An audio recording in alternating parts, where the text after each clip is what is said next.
ലൈഫിൽ മടുക്കാത്തൊരു സംഗതി എന്താണെന്ന് ചോദിച്ചാൽ അത് ഫുഡടി മാത്രമാണ്. അപ്പോൾ ഇന്ന് കോഴിക്കോട്ടെ ബീച്ചിലടുത്തുള്ള സുപ്രഭാതം ഹോട്ടലിലാണ് ഞങ്ങൾ പോകുന്നത്. വെജിറ്റേറിയൻ ഹോട്ടലാണ്. നല്ല കിഡിലൻ സദ്യ ഉണ്ടെന്ന് പറഞ്ഞിട്ടാണ് പോയിട്ടുള്ളത്. അവിടുത്തെ ആംബിയൻസും കാര്യങ്ങളൊക്കെ കണ്ടപ്പോൾ തന്നെ ഞാൻ വളരെ എക്സൈറ്റഡ് ആണ്. അങ്ങനെ ഞങ്ങൾക്ക് ഇലയൊക്കെ കൊണ്ടുവന്ന് ഓരോ സാധനങ്ങളായിട്ട് ഞങ്ങൾ പ്ലേറ്റിലേക്ക് ഇങ്ങനെ വരാൻ തുടങ്ങിയിട്ടുണ്ട്. 2 തരം പായസം തന്നെ കണ്ടപ്പോൾ തന്നെ എൻ്റെ കണ്ണ് തള്ളിപ്പോയി. അങ്ങനെ ഓരോ സംഭവങ്ങൾ ഇങ്ങനെ എല്ലാം കൂടി ഇങ്ങനെ കണ്ടപ്പോൾ ഞാൻ തന്നെ ആകെ കൺഫ്യൂസ്ഡ് ആണ്. കാരണം ഇതിലിപ്പോൾ ഏതാ കഴിക്കുക, എന്താ ചെയ്യുക എന്നുള്ള രീതിയിൽ ഇങ്ങനെ ആലോചിക്കുകയാണ്. വെജിറ്റേറിയൻ ഹോട്ടലാണ്, ഞാനൊന്ന് മറന്നുപോയി. കാരണം ഞാൻ മീൻകറിക്ക് വേണ്ടി ഇങ്ങനെ വെയിറ്റ് ചെയ്തു. പക്ഷെ അതിന് പകരം എത്തിയിട്ടുള്ളത് മാങ്ങയുടെ കറി കേട്ടോ. പക്ഷെ അത് കിഡിലും ടേസ്റ്റ് കേട്ടോ. അവിടുത്തെ ഞാൻ സാമ്പാറിനേക്കാൾ ഏറ്റവും കൂടുതൽ ചോറ് തിന്ന ഉപയോഗിച്ചത് അവിടുത്തെ ആ മാങ്ങ കറി തന്നെയാണ് കേട്ടോ. അത്രയും സ്പെഷ്യലായിട്ട് എനിക്ക് തോന്നി.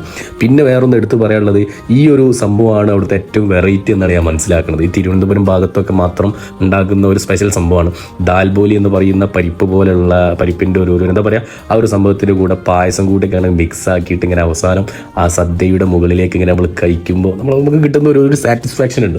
അതൊന്നും എവിടെ പോയാലും നമുക്ക് കിട്ടില്ല. അത്രയും ടോപ്പ് ഫുഡും അത് കഴിഞ്ഞിട്ട് ഈ ഒരു സംഭവം കൂടിയാണ് കഴിക്കുമ്പോൾ ഈ ഷുഗറുള്ള ആളുകളൊന്നും ഒരിക്കലും ഇത് കഴിക്കാതെ നിൽക്കരുത്. കാരണം അത്രയ്ക്ക് മധുരമുണ്ട്. പക്ഷെ എന്തായാലും ഒരു വെറൈറ്റി അനുഭവമായിരുന്നു അതൊക്കെ.